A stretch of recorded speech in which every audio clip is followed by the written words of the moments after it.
дорогие друзья! Рад вас приветствовать на своем канале, посвященном стендовому моделизму. Сегодня мы рассмотрим с вами вот такой вот подарок, который сделала всем моделистам компания ICM своим набором, посвященной тематике Чернобыля, точнее Чернобыльской катастрофы. Данный набор является базой, которую можно использовать в любых своих идеях, как и на тему тушения Чернобыльской катастрофы, также при тушении, например, лесных пожаров, или, например, в каком-то частном секторе, или в городских каких-то условиях, или же сделать, например, данную машинку можно заброшенную на полигоне, на который отправлялась вся техника, которая участвовала при ликвидации данной катастрофы. Набор в себя включает ЗИЛ-131, точнее его модификацию АЦ-40-137А, а также набор из 4 фигурок пожарников, то есть огнеборцев, которые участвовали в тушении пожара на ЧАЭС. Сейчас я предлагаю посмотреть, что же у нас находится внутри, что нам производитель положил в эту коробочку. Снимаем верхний боксарт, открываем коробочку и смотрим, что у нас здесь внутри.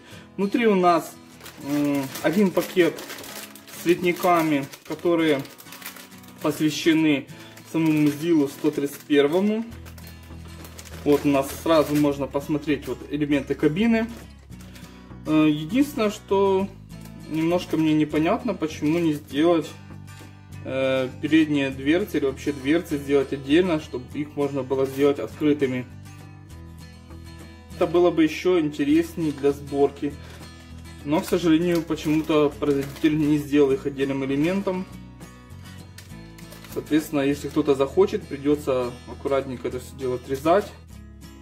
Так, и второй пакет у нас идет. Это литник с элементами фигур пожарников. Также здесь амуниция пожарников присутствует на 2 литниках.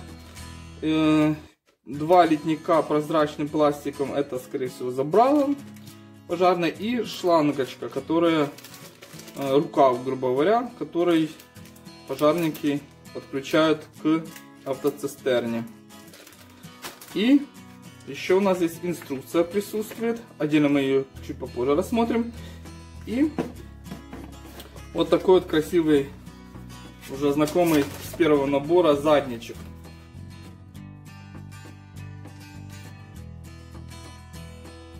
Вот такая вот панорамка у нас самого энергоблока, который пылает.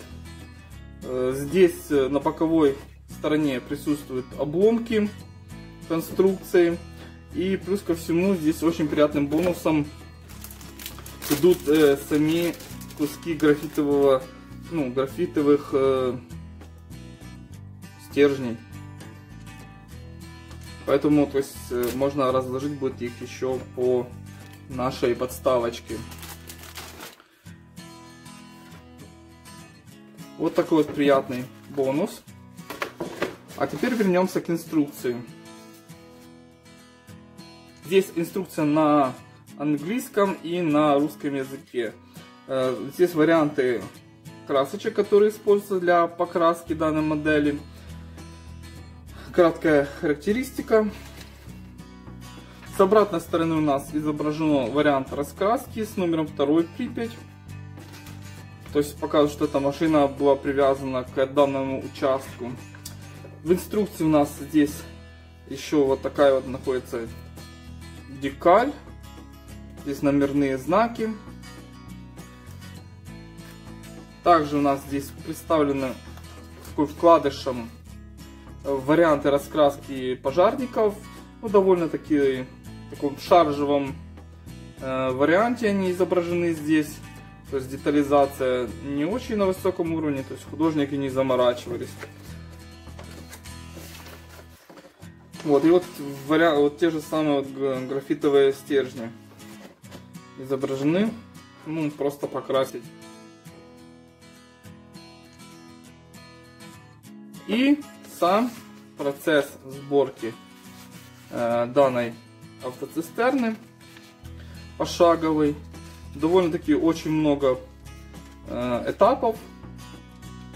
По поводу салона Моторный отсек довольно-таки детализированный. Так что если, в принципе, приоткрыть капот, то там можно будет начинку будет видно. Внутряночка сделана на таком на среднем уровне. Конечно, если не делать открытыми дверцы, то особо там не нужно заморачиваться, но если дверь будет приоткрытая, скорее всего, нужно будет немножко ее доработать.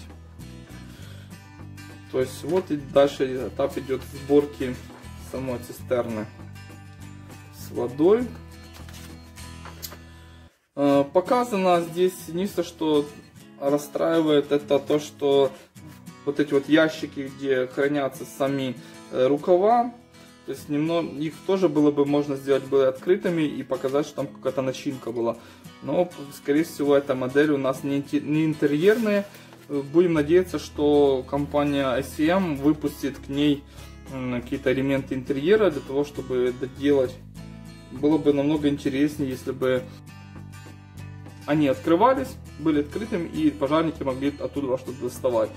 Там же хранятся всякая утварь.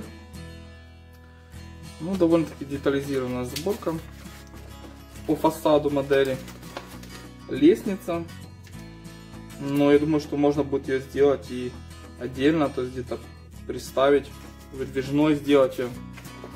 Я думаю, этот набор позволяет. Сам гидрант. Вот, установлен. Ну, конечно же, фары, дворники, все это изображено. Так, вот такая вот, в принципе, краткий обзор.